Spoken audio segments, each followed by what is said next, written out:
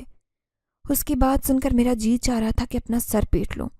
عجیب پاگل سردار تھا، نہ جانے سے کس نے سردار بنایا تھا۔